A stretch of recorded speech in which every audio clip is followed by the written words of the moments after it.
72의 척추 수술을 받았습니다. 마취에서 깨어났을 때 제 곁엔 아무도 없었죠. 뒤늦게 찾아온 며느리는 병실료부터 타박하며 제게 요양원을 권하더군요. 하지만 진짜 공포는 따로 있었습니다. 수술 한 달 전 며느리가 제 이름으로 7억 원짜리 사망보험을 들어놓은 것을 알게 되었습니다. 수익자는 제 아들이었죠. 이것은 명백한 살이었습니다. 끝까지 지켜봐 주세요. 그날 새벽 4시였어요. 등이 너무 시리고 아파서 저도 모르게 눈을 떴죠. 척추관 협착증 수술.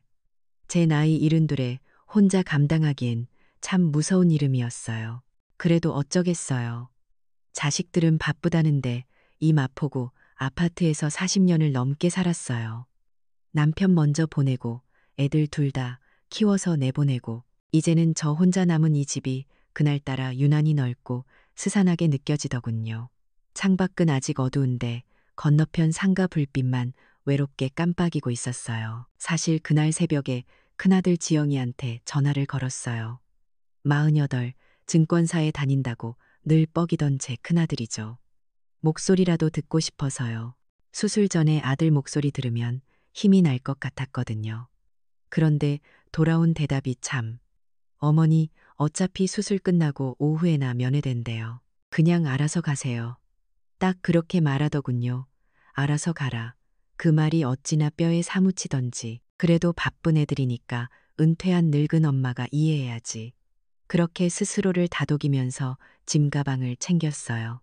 속옷 몇 벌, 세면도구, 이게 뭐라고 일이 무거운지 모르겠어요. 병원 원무과에 서 있는데 어찌나 사람이 많던지. 다들 아들, 딸 손잡고 남편 부축받고 왔는데 저 혼자였어요. 박 선자님 보호자분은 어디 계세요? 간호사가 묻는데 얼굴이 화끈거리더군요. 아, 예, 곧 올 거예요. 주차하느라 늦나 봐요. 저도 모르게 그런 말이 튀어나왔어요. 평생 교직에 있으면서 아이들한테 정직하라고 가르쳤는데 어쩌다 제가 이렇게 초라한 거짓말을 하고 있는지. 수술 동의서라는 걸 주는데 글씨가 어찌나 깨알 같던지 수술 중 위험이 어쩌고 저쩌고 보호자 서명란에 제 이름을 적었어요. 박선자. 그 옆에 또 박선자. 참 기가 막혔죠. 수술은 어떻게 끝났는지 모르겠어요. 마취에서 깨는데 누가 망치로 등을 사정없이 내리치는 것 같았죠. 눈을 떴는데 천장이 빙빙 돌고 목이 타들어가는데 목소리조차 제대로 나오질 않았어요. 정신을 겨우 차리고 옆을 봤죠. 여보, 정신이 들어? 엄마, 괜찮아? 다들 가족들이 환자 손을 잡고 울고불고 난리인데 제 침대 옆만 텅 비어 있었어요. 그 차가운 빈자리가 수술 부위 통증보다 더 아프더군요. 정말이에요. 간호사가 저를 1인실로 옮겨줬어요. 남편 퇴직금이며 제 교사 연금이며 악착같이 모아서 그래도 돈 걱정은 안 하고 살았거든요. 그 방에서 1시간이 지났을까 지영이랑 며느리 윤미래가 들어오더군요. 45, 저 며느리도 참 쌀쌀맞은 구석이 있었죠. 저는 그래도 반가워서 아픈 것도 있고 웃으려는데 지영이 표정이 굳어 있었어요. 저를 쳐다보는 게 아니라 방을 휙 둘러보더니 한다는 첫마디가 어머니, 여긴 왜 이렇게 비싼 1인실을 잡으셨어요? 숨이 턱 막혔어요. 수술 막 끝내고 나온 엄마한테 괜찮냐는 말보다 방값이 먼저라니. 제가 너무 기가 막혀서 쳐다보니까 며느리 미래가 한술 더 뜨더군요. 어머니, 이제 혼자 사시는 거 힘드신 거 알죠? 이참에 요양원 알아보는 게 좋겠어요. 저희도 그게 마음 편해요. 요양원이라니요. 제가 지금 무슨 말을 듣고 있는 건지. 제가 너무 놀라서 너희 지금 그게 무슨 말이냐고 소리치려는데 지영이가 제 말을 딱 잘랐어요. 아, 그리고 병원비 걱정은 마세요. 제가 어머니 통장에서 알아서 다 뺐으니까. 네? 뭘 뺐다고요? 제 통장에서요? 제 허락도 없이요? 머릿속이 하얘졌어요. 아픈 몸을 일으키려는데 이상하게 힘이 하나도 안 들어가더군요. 그날 밤 잠을 한숨도 못 잤어요. 수술 부위가 아픈 건지 마음이 아픈 건지 이게 바로 노인 돌봄의 부재구나 싶었어요. 평생 교직에서 아이들 가르치며 존경받고 살았는데 자식한테 이런 대접을 받다니 돈이 없으면 존엄성도 없는 건가. 별별 생각이 다 들더군요. 퇴원하는 날도 저 혼자였어요.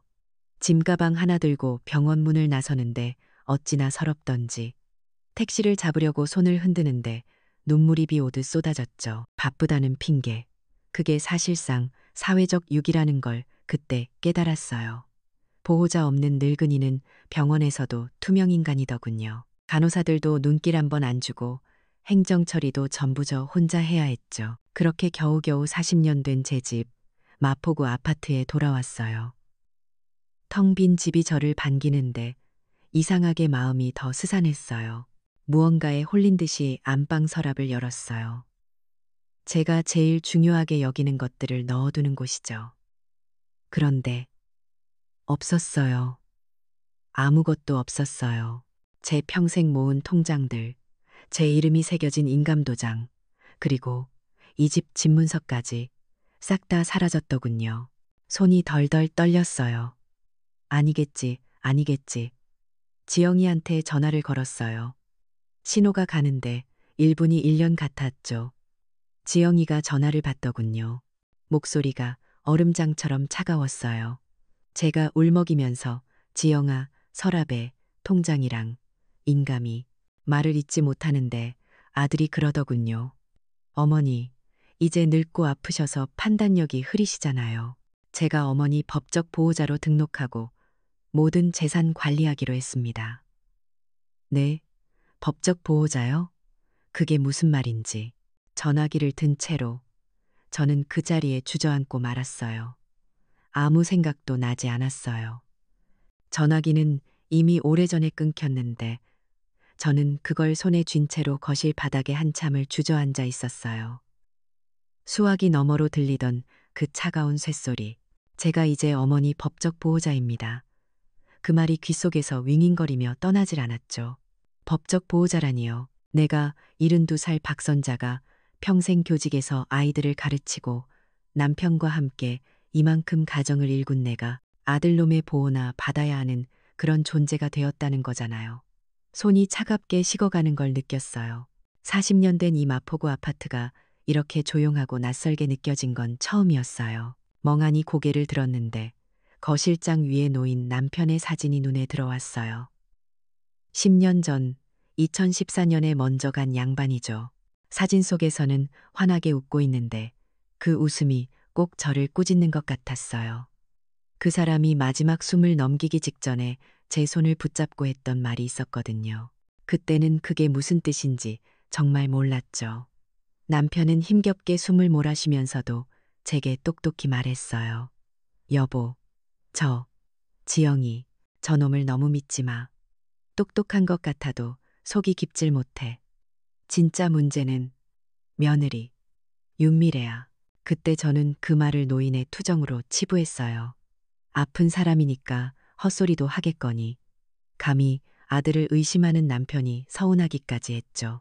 제 큰아들 지영이가 어떤 아들인데요.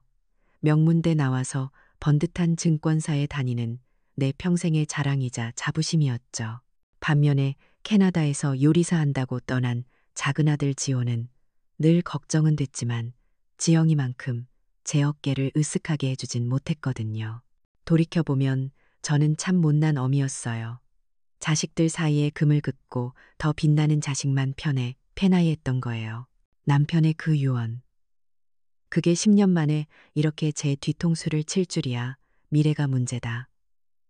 그 말이 오늘따라 뼛속까지 파고들었어요. 그래요. 모든 게 그때부터였어요. 이상하게 일이 맞아떨어지기 시작한 게 말이에요. 지금 생각해보니 그게 다 계획된 연극이었어요.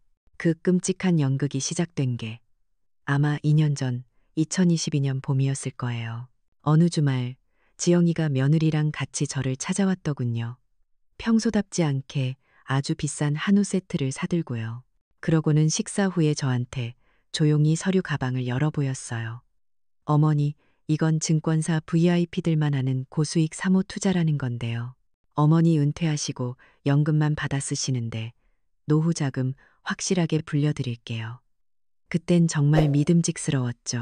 증권사 다니는 아들이 엄마 노후를 챙겨준다는데 마다할 부모가 어디 있겠어요.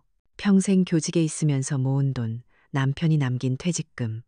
그걸 2년 동안 2022년에서 2023년까지 꼬박꼬박 아들에게 건넸어요.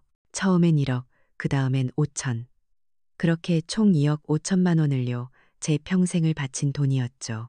그런데 정말 기묘한 건 제가 아들 계좌로 돈을 보내기 시작한 그 시점부터 며느리 미래의 태도가 180도 바뀌었다는 거예요. 그 전까지 1년의 명절, 생신 때나 겨우 얼굴 보던 애가 글쎄 주말마다 저를 찾아오는 거 있죠. 어머님, 식사하셨어요? 저희가 맛있는 거 사드릴게요. 어머님, 이거 신상 스카프인데 어머님한테 딱 어울릴 것 같아서 샀어요. 혀가 반토막이 난 목소리로 저를 어찌나 살갑게 대하던지.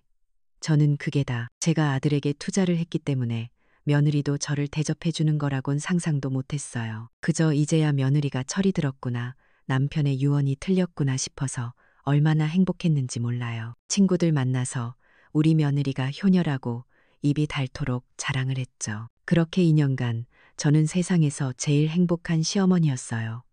며느리가 사다주는 비싼 옷 입고 아들이 예약해주는 고급 식당에서 외식하고 그게 다 제 돈으로 차린 밥상인 줄도 모르고요. 정말 바보 같았죠.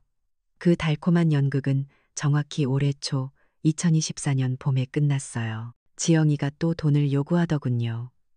어머니, 시장이 좋은데 조금만 더 넣으시죠. 하지만 전 정말 줄 돈이 없었어요. 아들아, 미안하다. 이제 정말 이게 마지막이다. 더는 없다. 그 말을 한 날 모든 게 변했어요. 마법처럼요. 그 주 주말부터 며느리의 전화가 뜸해졌어요. 어머님 하던 그 목소리가 뚝 끊겼죠. 제가 고수익 투자라던 건 어떻게 됐냐고 지영이한테 물어봤어요. 그랬더니 그 순하던 아들이 저한테 짜증을 내더군요.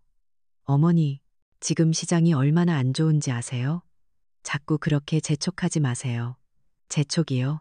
제 돈 2억 5천이 들어갔는데 안부를 묻는 게 재촉이라니요. 그때 깨달았어야 했는데 효도라는 이름의 그 연극은 입장권이 필요했던 거예요. 입장권은 바로 제 돈이었죠. 돈이 떨어지자 연극은 막을 내린 거고요. 병원에서 저한테 1인실 비싸다고 타박하고 요양원 가시라고 차갑게 말하던 그 얼굴들. 그게 바로 분장 지운 며느리와 아들의 본 모습이었던 거예요. 수술실에서 혼자 떨고 회복실에서 혼자 울고 결국 혼자 퇴원했던 그 모든 순간이 그들의 계획된 시나리오의 마지막 장이었던 거죠. 제가 평생 믿고 의지했던 가족이라는 울타리. 그게 사실은 저를 올가매고 제 모든 것을 빨아먹는 적이었다는 걸 저는 너무 늦게 알아버렸어요. 2억 5천만 원을 주고 제 평생의 자부심을 주고 이제는 제 집과 남은 인생까지 모두 빼앗기게 생긴 거예요. 사방이 꽉 막힌 벽이었어요. 저는 정말 어떻게 해야 할지 아무것도 알 수 없었어요. 그렇게 한참을 앉아 있었어요. 그냥 멍하니. 내가 평생을 바쳐 이룬 모든 것이 내 자부심이던 아들이 내게 효녀라 믿었던 며느리가 사실은 나를 착취하던 거머리였다는 걸 깨달은 거죠. 망연자실, 그래요. 딱 그 말이었어요. 하지만 사람은 극한의 절망 속에서도 살기를 찾는다던가요. 이대로 늙고 병든 노인네로 주저앉아 그들이 파놓은 요양원이라는 무덤으로 들어갈 수는 없었어요. 맹목적인 희생이 나은 건 감사가 아니라 탐욕뿐이었으니까요. 정신을 차려야 했어요. 믿을 사람, 내 편이 되어줄 사람. 캐나다에 있는 작은 아들 지호가 떠올랐지만 너무 멀리 있었죠. 그때 제 오랜 친구 정수기가 생각났어요. 저랑 여고 동창이니까 거의 60년 지기죠. 유일하게 제 속을 다 털어놓을 수 있는 친구였어요. 떨리는 손으로 정수기에게 전화를 걸었죠. 차마 자식들이 내 재산을 노리고 나를 법적 보호자로 만들었다는 말은 못하고 정수가, 나 법률 상담이 좀 필요한데 혹시. 정수기는 제 목소리만 듣고도 뭔가 큰일이 터졌다는 걸 직감했나 봐요. 다행히도 정수기의 사위가 변호사였어요. 선자야, 당장 가봐. 내가 얘기해 놓을게. 정숙이는 묻지도 따지지도 않고 저를 그 사위라는 젊은 변호사에게로 보냈죠. 변호사 사무실 문을 여는 게 어찌나 떨리던지 제 치부를 제 자식들의 배신을 낯선 젊은이 앞에서 꺼내놓아야 한다는 게 혀를 깨물고 싶을 만큼 부끄러웠어요. 하지만 저는 제 모든 이야기를 털어놓았어요. 2년간의 고수익 투자와 2억 5천만 원, 며느리의 갑작스러운 효도, 그리고 수술날의 냉대와 법적 보호자 통보까지 젊은 변호사는 제 이야기를 묵묵히 다 듣더니 딱 한마디 하더군요. 어머님, 일단 그 2억 5천만 원의 행방부터 추적해 보겠습니다. 며칠이 지나지 않아 변호사에게서 연락이 왔어요. 결과는 제 상상을 초월했죠. 고수익 사모 투자 같은 건 처음부터 존재하지도 않았어요. 제 아들 한지영, 그 번듯한 증권사 과장이라는 놈은 그 돈으로 개인 주식 투자를 하다가 끔찍한 손실을 본 거였어요. 제 돈 2억 5천은 아들의 주식 빚을 갚는 데 쓰인 거죠. 하지만 그게 다가 아니었어요. 변호사가 보여준 서류에는 룸살롱, 고급 골프장 결제 내역이 수두룩했어요. 제 평생의 연금, 남편의 퇴직금을 제 아들이 유흥비와 사치스러운 골프 회원권으로 탕진하고 있었던 거예요. 심장이 땅 끝까지 꺼지는 것 같았죠. 하지만 진짜 지옥은 그 다음이었어요. 변호사가 어머님, 이것도 보셔야겠습니다라며 다른 서류를 내밀었어요. 제 통장에서 매달 300만 원에서 500만 원씩 2년간 꾸준히 빠져나간 내역이었죠. 수신이는 며느리 윤미래. 10년 전 남편의 유언이 머릿속을 쳤어요. 미래가 문제다. 변호사가 조사한 바에 따르면 며느리의 친정은 겉보기와 달리 오래전에 파산 상태였어요. 미래는 저한테서 훔친 그 돈, 총 1억 5천만 원으로 파산한 제 친정 부모의 생활비와 사치를 대주고 있었던 거예요. 순간 3개월 전 며느리가 SNS에 올렸던 사진이 생각났어요. 사랑하는 엄마 환갑 기념 3박 4일 호화 크루즈 여행, 잊지 못할 추억. 그래요. 그 호화롭던 크루즈의 파티, 그 비싼 음식들, 전부 제 돈으로 벌인 잔치였던 거죠.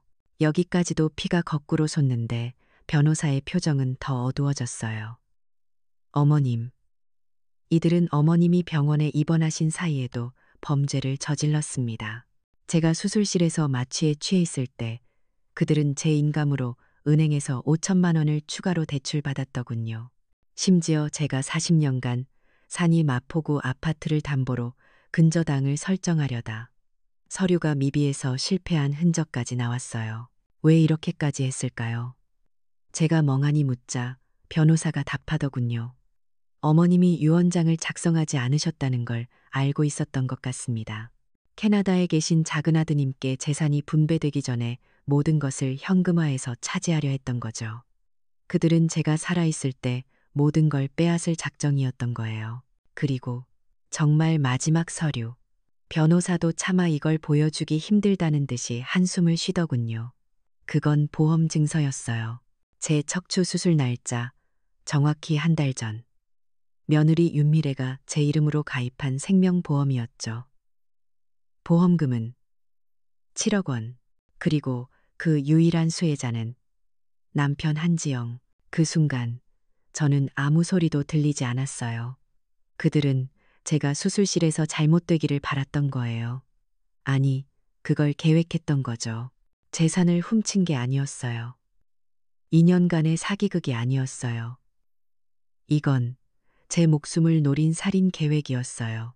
수술이 성공적으로 끝나서 제가 살아 돌아오자 그들은 법적 보호자라는 다음 계획을 실행에 옮긴 거고요. 단순한 배신감이 아니었어요. 이건 공포였죠. 제가 평생을 바쳐 키운 아들과 며느리가 제 목숨값으로 7억을 받아낼 계획을 세웠다는 사실에 저는 그 자리에서 정신을 잃고 말았어요. 제가 얼마나 오래 정신을 잃었는지 모르겠어요. 눈을 떴을 때 가장 먼저 보인 건 변호사 사무실의 하얀 형광등이었어요. 제 친구 정수기가 제 손을 꼭 잡고 울고 있더군요. 그제야 제가 변호사 책상 앞에서 7억 원짜리 생명보험 증서를 보고 그대로 쓰러졌다는 게 기억났어요. 뺨이 축축하더군요. 정숙이 눈물인지 제 눈물인지 정숙이 사위라는 그 젊은 변호사가 걱정스러운 얼굴로 저를 내려다보고 있었죠. 저는 천천히 몸을 일으켰어요. 수술한 허리가 뻐근하게 아파왔지만 이상하게도 그 통증이 저를 더 또렷하게 만들었어요. 슬픔, 절망, 배신감. 그런 감정은 저 아래로 가라앉고 그 위로 차갑고 단단한 무언가가 차오르는 게 느껴졌어요. 분노라고 하기엔 너무 차가웠고 결심이라고 하기엔 너무 뜨거웠죠. 저는 정숙이 손을 뿌리치고 일어나 앉았어요. 그리고 변호사를 똑바로 쳐다봤죠. 하겠네. 제 목소리가 쇳소리처럼 갈라져 나왔어요. 내가 가진 모든 걸 걸어서라도 저것들을 법정에 세우겠네. 정수기가 옆에서 선자야. 그래도 라며 말렸지만 제 눈빛을 본 변호사는 말없이 고개를 끄덕이더군요. 그 젊은이의 눈에 더 이상 늙은 피해자를 향한 동정은 없었어요. 확고한 의지를 가진 의뢰인을 보는 눈빛이었죠. 알겠습니다. 박선자 어머님. 그럼 그렇게 준비하겠습니다. 이건 단순한 사기 사건이 아닙니다. 변호사는 법정 후견인 지정무효 소송은 물론이고 사기, 절도, 사문서 위조, 그리고 그 7억 원짜리 보험을 근거로 살인미수 혐의까지 걸 수 있도록 모든 법적 절차를 준비하겠다고 했어요. 그날부터 며칠은 꼭 전쟁을 치르는 것 같았어요. 변호사는 말했죠. 증거가 차고 넘쳐야 한다고요.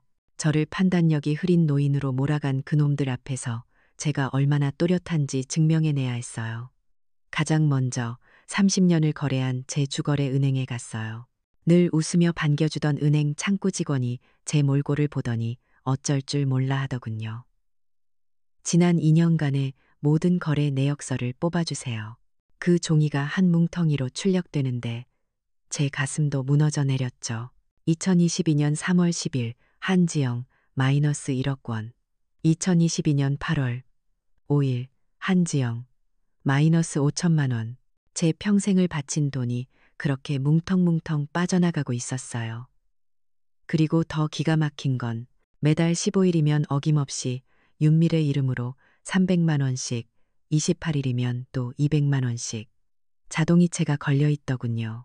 제 아들은 그냥 돈을 훔친 게 아니라 며느리에게 아예 수도꼭지를 틀어준 거였어요. 그 호화롭던 크루즈 여행 사진이 다시 떠올랐죠. 다음은 카드 내역서였어요. 변호사가 법원을 통해 받아낸 지영이의 카드 사용 내역. 청담동의 무슨 룸살롱. 이름도 모를 비싼 술집에서 하룻밤에 200만 원, 300만 원을 긁어댔더군요. 그리고 주말마다 골프장.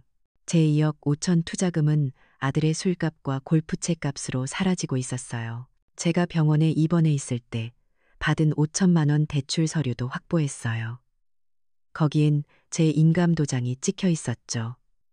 제 서명도 있었고요. 하지만 그건 제 필체가 아니었어요.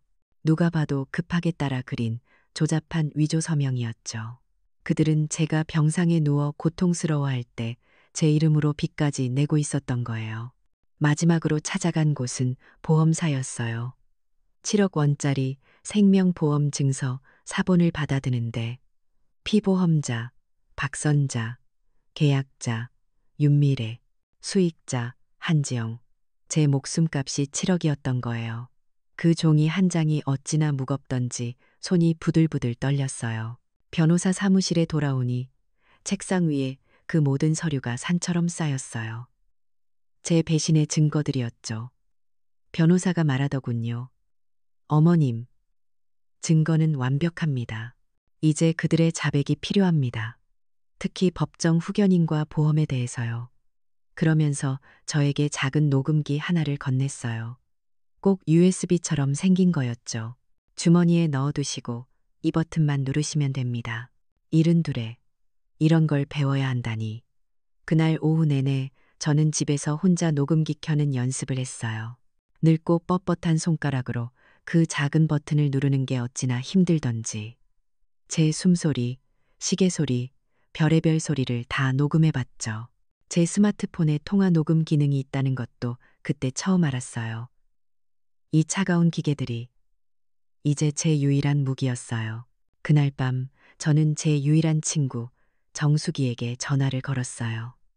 목소리가 떨리는 걸 참을 수가 없었죠. 정수가, 나 내일 그 애들을 집으로 부를 거야. 그리고 제 계획을 말했어요. 부탁이 하나 있어. 내가 내일 저녁에 너한테 문자 메시지로 점만 찍어 보내면 30분 뒤에, 정확히 30분 뒤에 우리 집으로 경찰을 좀 불러줘. 아들이, 아들이 나를 해치려 한다고. 정수기는 아무 말도 못하더군요. 제가 무슨 부탁을 하는 건지 아니까요. 제 자식이 저를 폭행할지도 모른다고. 제가 그걸 대비하고 있다는 거잖아요.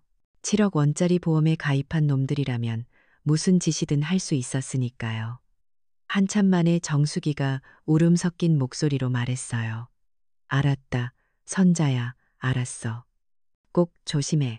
전화를 끊고 저는 지영이 번호를 눌렀어요. 심장이 밖으로 튀어나올 것처럼 뛰었죠. 아니, 이 수술 자국이 터져버릴 것 같았어요. 숨을 깊게 들이마셨어요. 울면 안 돼. 분노해도 안 돼. 약하고 지치고 모든 걸 포기한 늙은 엄마를 연기해야 했어요. 신호가 2번 가고 지영이가 전화를 받았죠. 또 왜요? 어머니? 그 목소리엔 짜증이 가득했어요. 저는 일부러 목소리를 떨면서 말했어요. 지영아, 나 그냥 좀 얘기 좀 하자.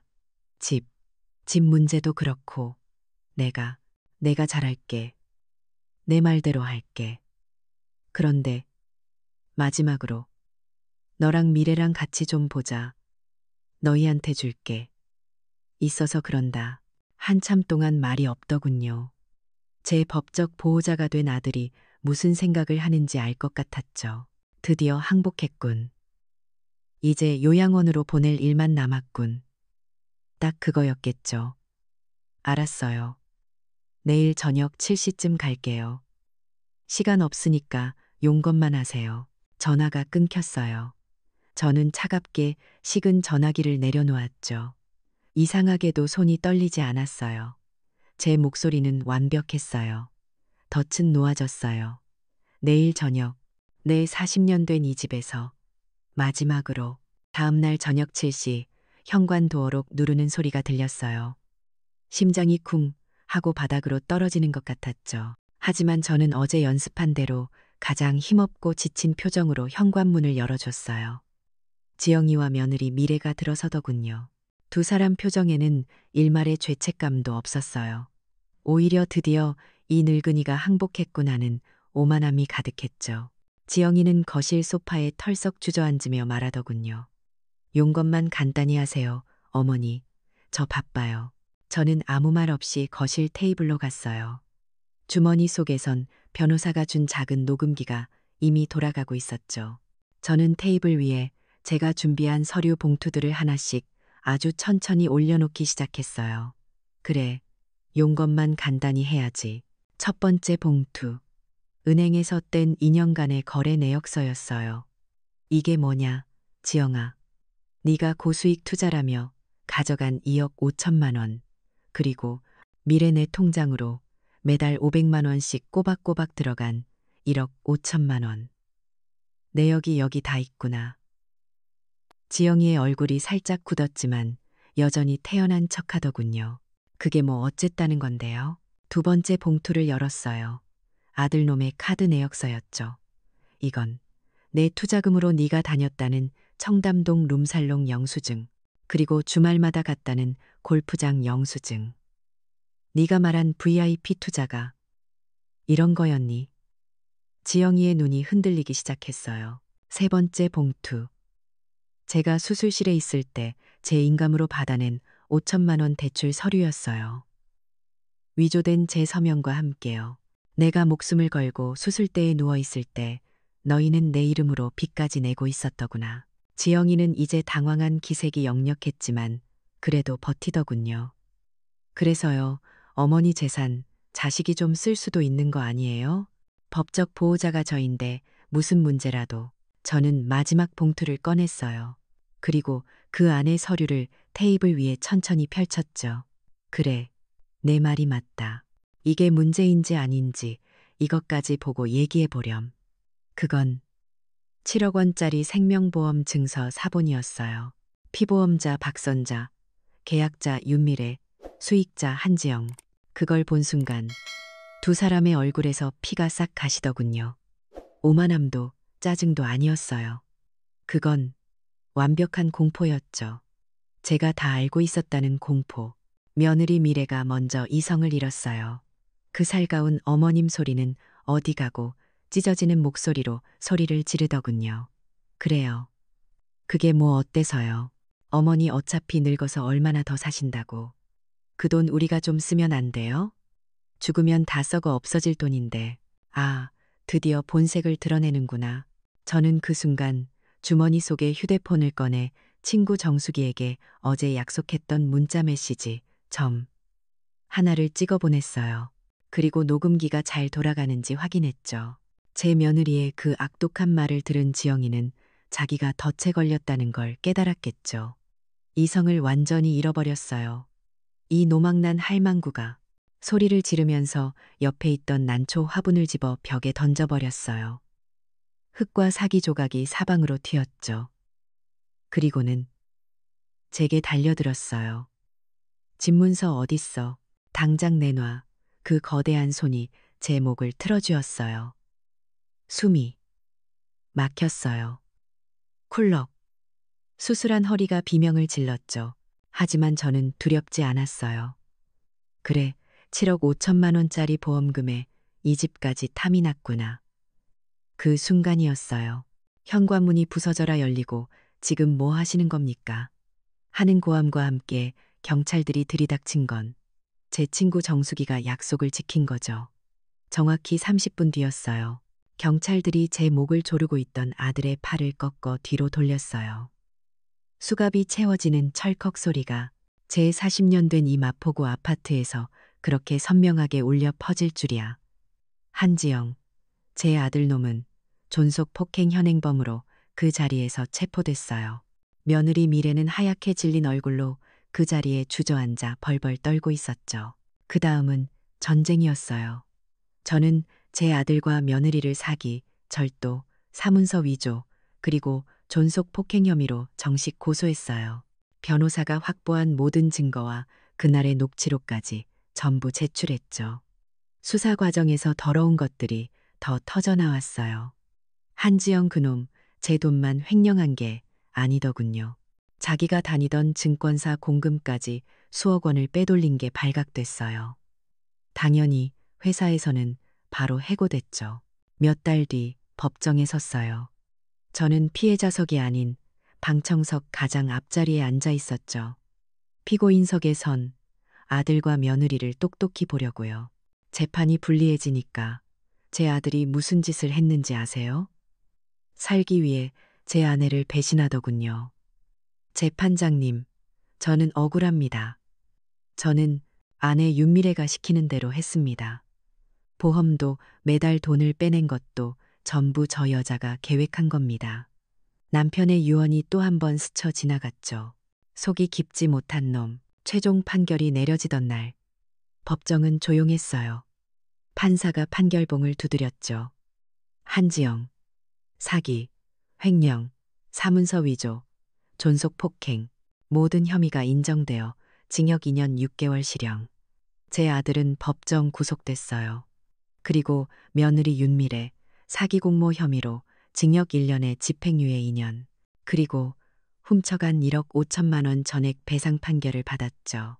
윤미래는 그 자리에서 억울하다며 절규하더군요. 하지만 그게 끝이 아니었어요. 남편은 감옥에 갔죠. 자신은 전과자가 됐죠. 1억 5천이라는 거액의 빚까지 떠안았죠.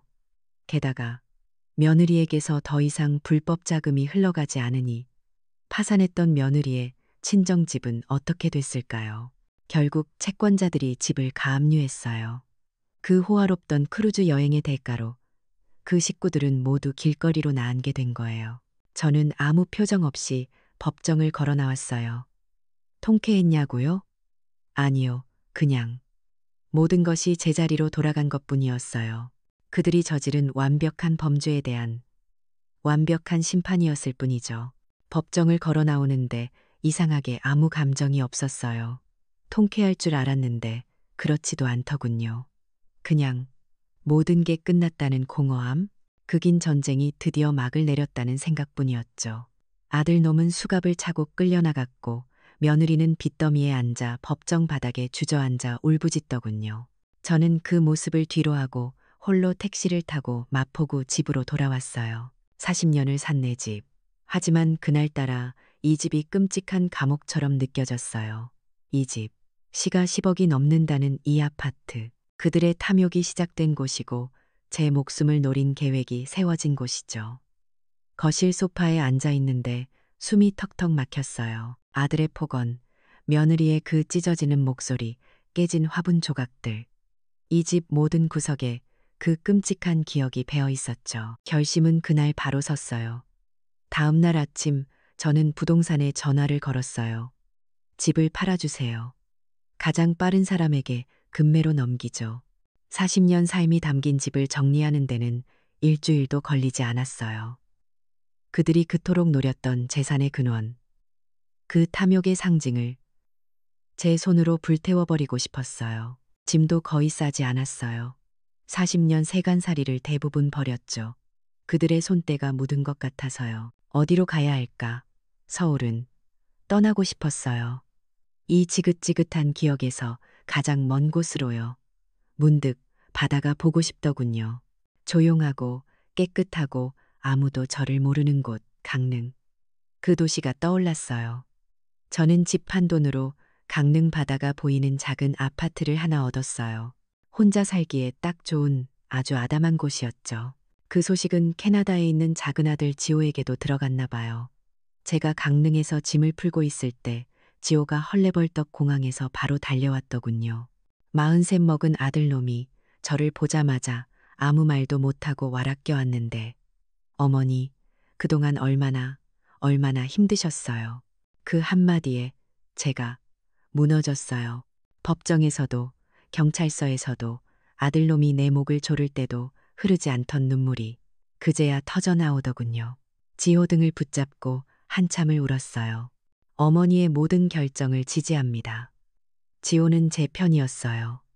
처음부터 끝까지요. 그제야 저는 제 인생에서 처음으로 소리내어 울었던 것 같아요. 지호가 캐나다로 돌아가고 저는 변호사를 다시 만났어요. 마지막으로 정리할 게 남았거든요. 새 유언장. 저는 변호사에게 또박또박 말했어요.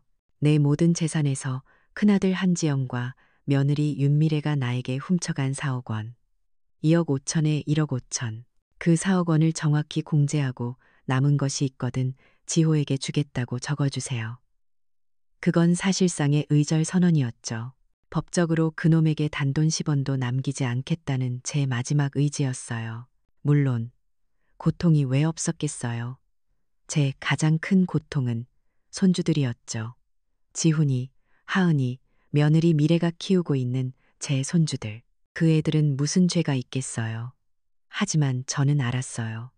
내가 그놈들과의 관계를 완전히 끊어내지 못하면 그 고통은 끝나지 않을 거라는 걸요. 며느리가 그 빚을 갚기 위해 언젠가 또 손주들을 앞세워 저를 찾아올지도 모르죠.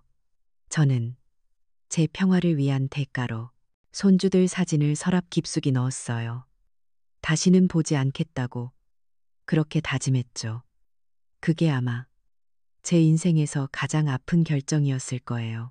강릉에서의 삶은 참 조용했어요.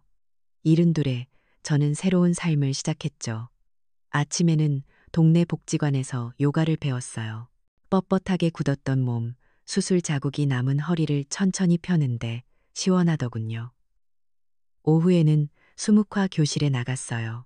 하얀 화선지의 먹이 번져나가는 걸 보고 있으면 제 속의 시커먼 응어리들도 같이 씻겨나가는 것 같았죠. 주말에는 새로 사귄 친구들과 산에 갔어요. 그들은 제가 서울에서 무슨 일을 겪었는지 묻지 않았어요. 그저 수묵화 그리는 박 여사님으로 저를 대해줬죠. 그렇게 웃고 걷고 그림을 그리다 보니 신기한 일이 생겼어요. 늘 저를 괴롭히던 고혈압 약, 당뇨 약을 병원에서 줄여도 되겠다고 하더군요. 수치가 전부 안정됐다는 거예요. 의사 선생님이 무슨 좋은 일 있으시냐고 묻는데 저도 모르게 웃음이 났어요. 진정한 평화. 그게 제 약이었던 거예요. 복지관에서 만난 할머니들. 자식 자랑 늘어놓는 게 일이죠. 우리 아들이 뭘 해줬네, 며느리가 뭘 사줬네.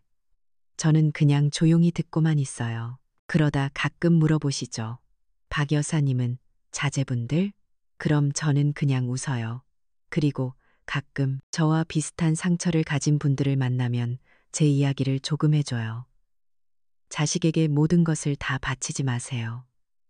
맹목적인 희생은 감사를 낳는 게 아니라 더 큰 탐욕을 키울 뿐이더라고요. 어느 날은 여행사 전단지를 보게 됐어요. 일본 온천 여행. 제 평생 해외여행 한 번 못 가봤어요. 돈 아껴서 아들놈 유학 보내고 결혼시키고 늘 저를 위한 건 뒷전이었죠. 저는 그 길로 여권을 만들고 일본 여행을 예약했어요. 제 생애 첫 해외여행이었죠.